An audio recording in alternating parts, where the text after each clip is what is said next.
With over 5,000 hours in Path of Exile 1 starting all the way back in the Metamorph League and another 1,000 hours in Path of Exile 2, I've been completely hooked on ARPGs for years, grinding gear, optimizing builds and chasing that next GG drop. With the upcoming Path of Exile 2 patch and Path of Exile 1 event still on the horizon, I found myself staring at my library and asking myself, what do I play now? With all the buzz surrounding the upcoming Last Epoch League dropping in April, I figured now was the perfect time to dive in and see if it could fill the void or maybe even carve its own space in my ARPG rotation. So after spending some serious time with it, here are my first impressions. The graphics on Last Epoch are more vibrant and flashy compared to PoE, which delivers a more dark and gritty feel to it. The game's art direction is cohesive, with a strong emphasis on creating distinct biomes and time periods thanks to its time travel theme. One time you are above the ground fighting in a desert, and the next one you are fighting in snowy mountains or in a cave under the ground. The diversity is truly refreshing.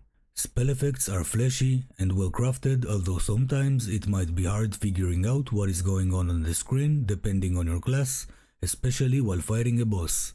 Optimization wise, there is room for improvement. While most of the time the game runs flawlessly, you might experience frame drops even on the lowest settings with a high-end PC.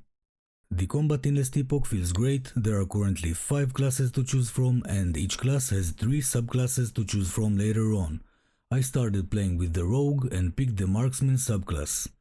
The skills are well crafted and are fun to use. Most of the time you'd need to use multiple skills, as some skills take up mana and some do not, and since you don't have mana flasks in this game, you have to combine those skills to make it work and be more efficient.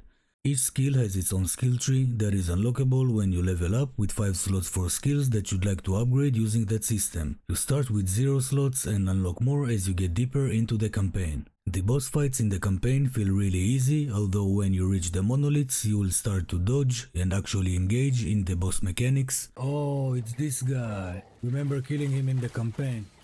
Ooh, I didn't even see what... Get f***ed, big boy, first try. First try. Up until the monoliths, I've been able to face tank most of the campaign bosses, although your experience might be different depending on the class that you choose. Each boss that I've encountered so far had its own mechanics, and if you played Path of Exile 2, the bosses on Last Epoch will be a breeze. During my campaign playthrough, I have encountered a few bugs. Most of them aren't game breaking, but they are there.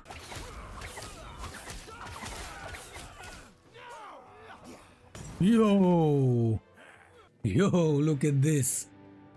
Look at this snake. The endgame system is a lot of fun. Most of the maps that you run are very short, taking around 1 to 2 minutes to complete.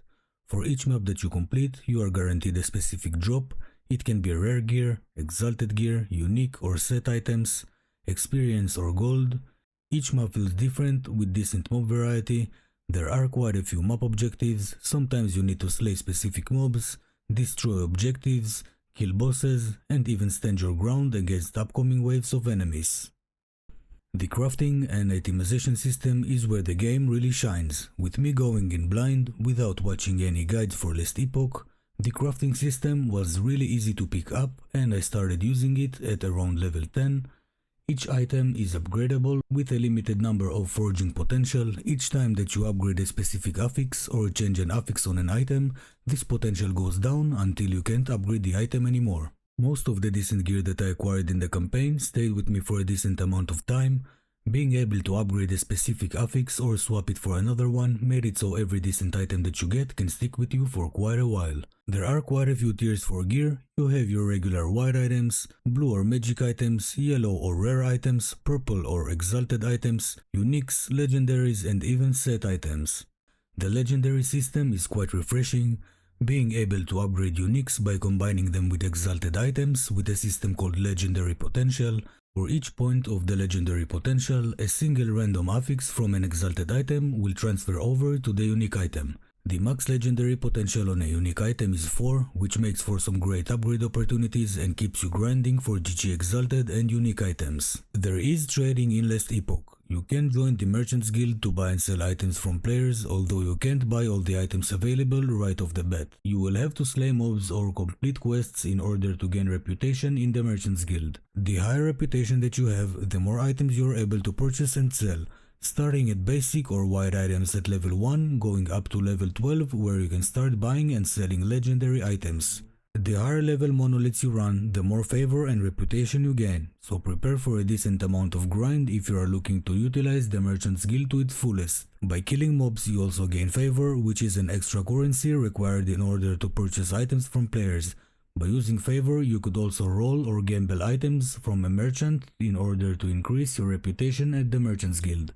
The second faction is the Circle of Fortune. Same as in the Merchants Guild, you will have to slay mobs in order to increase your reputation and unlock powerful boosts such as making certain items more common, increasing the drop rate and even duplicating loot. The second mechanic in the Circle of Fortune are prophecies, which lets you target specific item drops by completing objectives that are tied to it.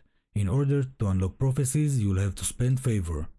Personally, I started by choosing the Merchants Guild, but I will be swapping over to the Circle of Fortune. The Circle of Fortune is also available in solo self-found, which makes it way easier to acquire gear. The Circle of Fortune combined with the amazing crafting system makes solo self-found a viable and fun way to play the game. One of the most fun mechanics that I've encountered in Last Epoch are the loot goblins, or rather loot lizards. There are quite a few different lizards.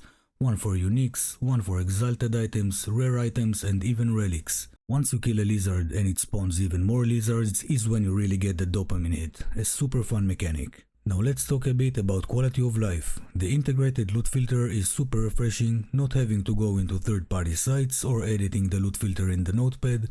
Using the filter is very simple and you can filter items up to the specific affix that you are looking for.